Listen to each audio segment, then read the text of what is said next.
Today I fucked up by not wearing underwear to a party after not eating all day. Okay, so obligatory not today, but this past weekend I fucked up. I went to a Halloween party after a shift at work, which are 10-hour long shifts. I'd been looking forward to this party and some of my other coworkers also went, as it was my coworker who threw the party. I had this cute vampire costume. It had a cape, but underneath my cape I had on a fairly short dress. Well, while I was at work, where I work with animals, I was medicating a dog at the end of the day and I guess he got a little too excited and he peed on my lap. The pee soaked my pants and my underwear, but since it was the end of the day, I just changed into my costume. Now I didn't think it would be an issue since my cap would cover everything up. Oh, how I was wrong. I get to this party and there's only a few of us there at the start, so the girls and I have a cooler. Around an hour later, a couple more people have shown up, but it's not very busy yet.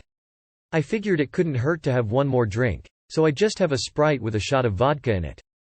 That was a mistake. That day, I didn't have anything to eat and had planned on eating at the party. Well, you know what happens when you drink on an empty stomach. Within a short bit, I was hammered. After a few hours of partying, I went downstairs and went to sleep for the night. Well, fast forward to earlier today. I'm in a group chat with a bunch of the people who went to the party and one of them asked for people to send the pictures we all got at the party.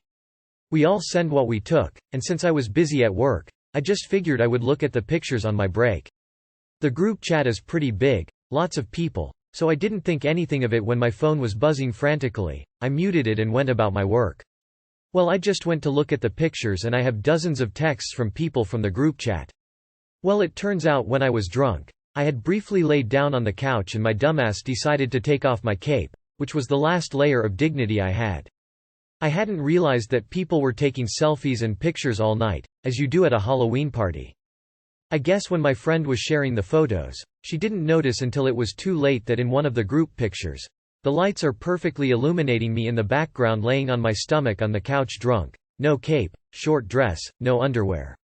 The picture had full view of my butt and other bits. This picture ended up in this group chat with 25+ people. I have no clue how many people saw this picture or what I can even do about it. I know it's my fault for not bringing extra bottoms and for letting myself get so wasted, but I can't even express how humiliating it is. I had to get this off my chest so I wouldn't cry about it to people who saw and remind them about it. Too long did not read. Went to a party with no underwear on and accidentally got too drunk. A friend unknowingly shared a picture which shows my exposed lower half with 25+ people. A full moon on Halloween. Okay, look, when you said, not eating all day, and mentioned getting progressively more wasted, I honestly thought you were gonna say something like you somehow shat yourself and no undies meant nothing held it back. So think of it this way, it wasn't that bad. By the end of your story I was so relieved for you, that it was only some bottom shot. It's gonna be okay. There goes your embarrassing thought that keeps you up at night for the next 5 years. Damn, that is rough. You'd hope your friends might have covered you up on the couch or something. Look, it probably doesn't help now, but I promise it will, eventually, blow over. And if that doesn't work, you can always move countries and change your name. The number of times I whispered, "Oh no," while reading this. I'm truly sorry that happened to you, op. I hope nothing bad comes of it.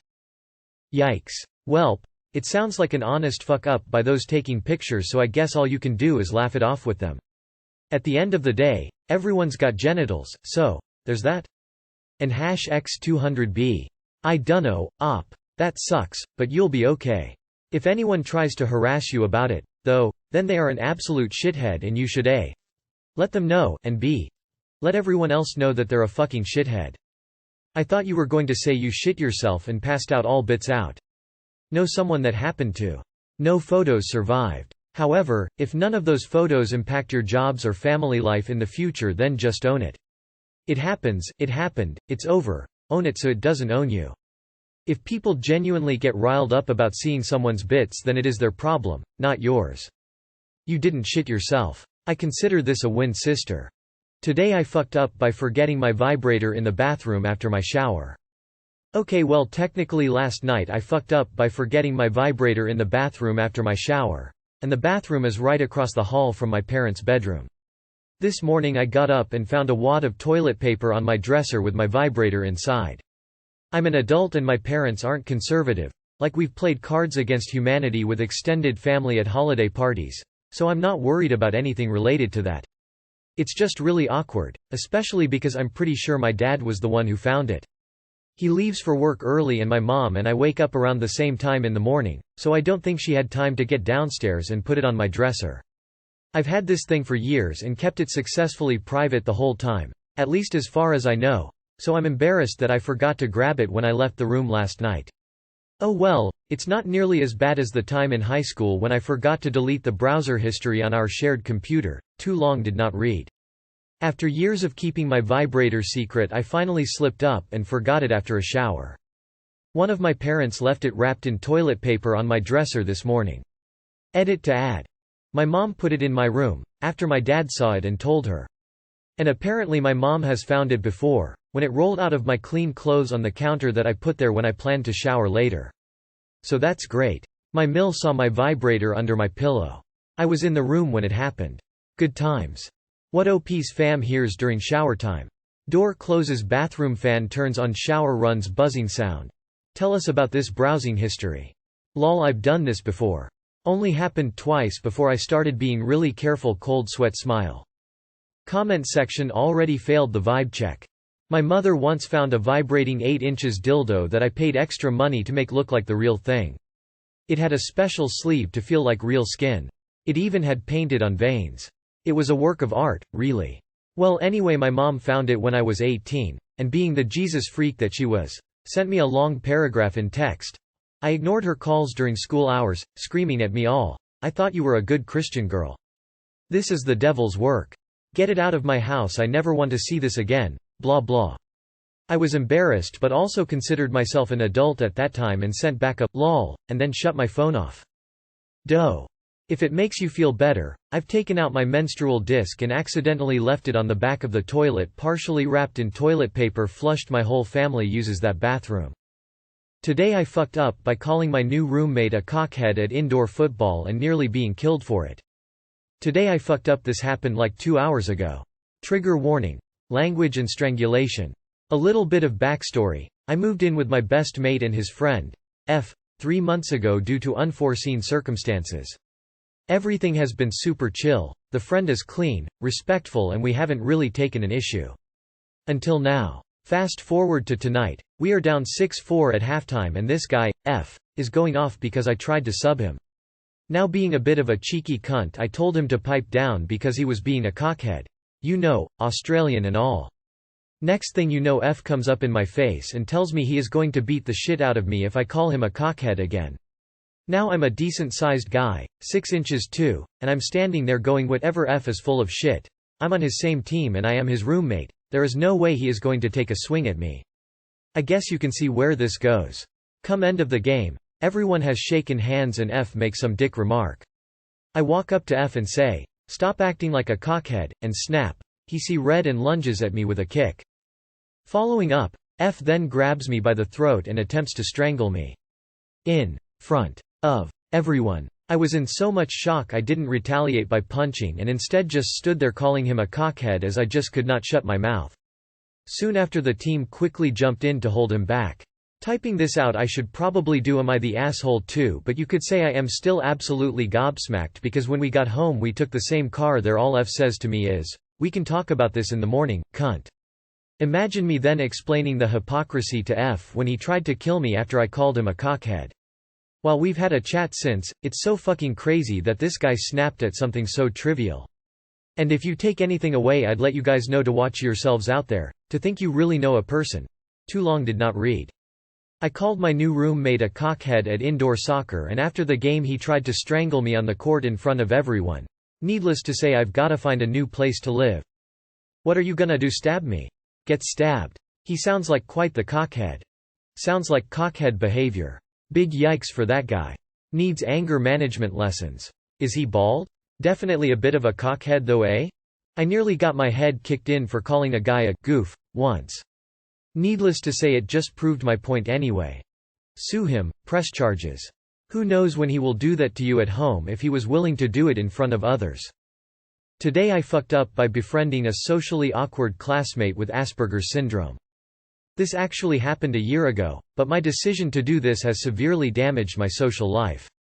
There was this new guy in my homeroom and several other classes that was so socially awkward and odd that everyone hated him. I felt sorry for him, and his area of Aspergian monomaniacal interest coincided with a subject that also interests me. I befriended him, and soon paid the price. First of all, he has very off-putting behavior. He likes to show really disgusting photos of corpses to girls to discuss them, and he makes personal jokes about people that are very offensive to them. He is always interrupting and he gets very pissy when people ignore him. He started to display very hostile attitudes to all my other friends. He would demand to spend all our free time with me alone. I don't think he is gay, but he was acting like a jealous girlfriend or something. I made the mistake of telling the Asperger's guy about something that my girlfriend had done that pissed me off, and the first chance he got, he told her what I had said about it, causing us to break up. That was the last straw and I ended the friendship, but it was too late. My girlfriend and friends have all deserted me because of this odd kid. We are due to graduate in May and I have lost friends I had since grade school because of this person that I would have liked to maintain as lifelong friends. I have tried patching things up with them, but they do not seem interested in rekindling the friendships. I am assuming that my new Asperger's friend either told them things or made things up to alienate them. Even though I told him the friendship is over, the Asperger's guy still calls me at least once a day and often drops by. My mom tries to get me to go hang out with him because she feels sorry for him, but she doesn't know how he has ruined my life. Too long did not read. Befriended a guy with Asperger's syndrome and watched my social life self-destruct because of it. This guy is a dick, Asperger or not, but I'm not gonna get into it. About your other friends and social life, I wouldn't worry about it that much. Since you are in high school you know them for like 70% of your life and they seem like your whole world now, but life is very volatile at your age. You best friends for life will either stay or come later in life. They will come around soon, or if they don't they weren't worth having around anyways. Heavy Aspie here. That dude definitely had other stuff going on besides just being autistic, and you would have been 100% in the right by not befriending or even associating with a person you don't like in the first place just because you felt like morally obligated to do so. Hoping you can get things sorted out with your other friends. As someone with Asperger's, he's just a dick, and possessive. The dude's shitty personality had nothing to do with his Asperger's. Also you should change the flair to M. Asperger's girl here. Yeah, he's a dick. While having Asperger's syndrome does make social cues hard, it doesn't make us asses. It can make some of us jealous, but it's up to the person to deal with that jealousy. I get jealous when my only friend talks to someone else in class, because they're my only friend, but I don't go up to that person and insult them. At most I just cry because I'm sad I'm alone. To quote another person, that person definitely has something else going on. It's kinda normal to accidentally insult someone if you have Asperger's, but not like he did. Sorry if my thoughts seem scattered, they are. But I hope my message was kinda clear. So yeah, I've been that guy a few times without realizing it was wrong. Even with my diagnosis it still makes me cringe looking back. I'm 23 and I've kept up with 2 people from high school. You'll be okay, man. Also, don't feel bad because you took a chance on somebody that nobody else would. That's compassion. I won't comment on this friend, or subsequent loss of other friends. What I will comment on is my personal experience that friends from high school rarely last outside of high school. Out of the friends I had in HS, only one stayed close enough to be considered a good friend.